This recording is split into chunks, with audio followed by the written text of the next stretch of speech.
যারা একটু ভিন্ন টাইপের রান্না খেতে পছন্দ করেন তারা চাইলে আজকের এই রেসিপিটা ফলো করতে পারেন। চুলায় একটি প্যান বসিয়ে দিয়েছি, পরিমাণ মতো কুকিং অয়েল দিয়ে নিয়েছি, দারচিনি এলাচ দিয়ে নিয়েছি, এখানে 4টা এলাচ ছিল, দারচিনির টুকরো 3-4টার মতো দিয়েছি, তারপর পেঁয়াজ কুচি দিয়েছি, এখানে পেঁয়াজে বেরেস্তা করে নেব, সেখানে দিয়ে দিলাম 1 টেবিল চামচের মতো ঘি। এখানে একটা মশলা পেস্ট ব্যবহার করব আমি, সব মশলাগুলো হলুদ, মরিচ, ধনিয়া গুঁড়ো সব কিছু লবণ একসাথে পানি দিয়ে মিশিয়ে রেখেছি। তারপর যেই ভাজা তেলটা রয়ে গিয়েছে সেটার উপরে মাংসটা দিয়ে, তারপর পেঁয়াজের বেরেস্তাটা দিয়ে, আর যে মশলাটা আমি রেডি করেছিলাম পানি দিয়ে সেটা উপর থেকে এভাবে দিয়ে দিব। লবণটা সাথে দিয়ে নিয়েছি।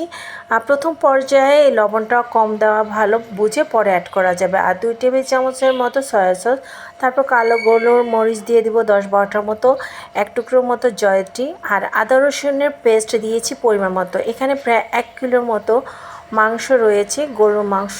সব কিছু একসাথে দিয়ে হাতে খুব ভালো মতো মাখিয়ে নিতে হবে। এখানে আরও কিছু পরিমাণ পেঁয়াজ কুচি দিয়েছি। এখন হাত দিয়ে খুব সুন্দর মতো মেরিনেট করে রেখে দিব ঘন্টাখানিকের মতো। হাতে সময় না থাকলে সরাসরি রান্নায় চলে যেতে পারেন, তবে বেটার হবে আপনি যদি কিছুক্ষণ রেখে তারপর রান্নাটা করেন। এতে করে কালারটাও সুন্দর আসবে এবং সব মশলাগুলো খুব সুন্দর মতো মাংসের ভিতরে ঢুকবে এবং সুন্দর একটা অ্যারোমাও বের হবে। আমি রেস্টে রেখে দিয়েছিলাম 1 ঘন্টা, আর 1 ঘন্টা পরে চুলাটা অন করে দিলাম।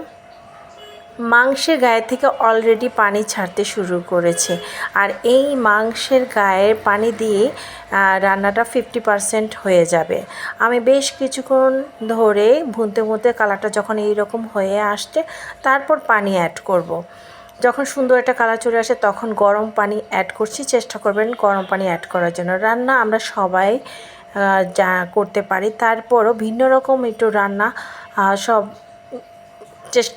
ভিন্ন রকম একটু রান্না সবাই করতে পছন্দ করে, তাই শেয়ার করলাম।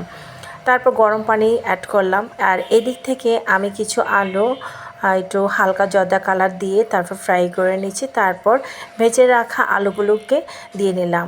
এই পর্যায়ে কোনো পানি অ্যাড করব না, যে পানিটা আছে সেই পানির সাথে আলুটাকে ভুনে নিব। তারপরে কিছু পরিমাণ পানি দিয়ে ওয়েট করব রান্নাটা পুরোপুরিভাবে কমপ্লিট হওয়া পর্যন্ত। এই তো রান্নাটা পুরোপুরি কমপ্লিট। কেমন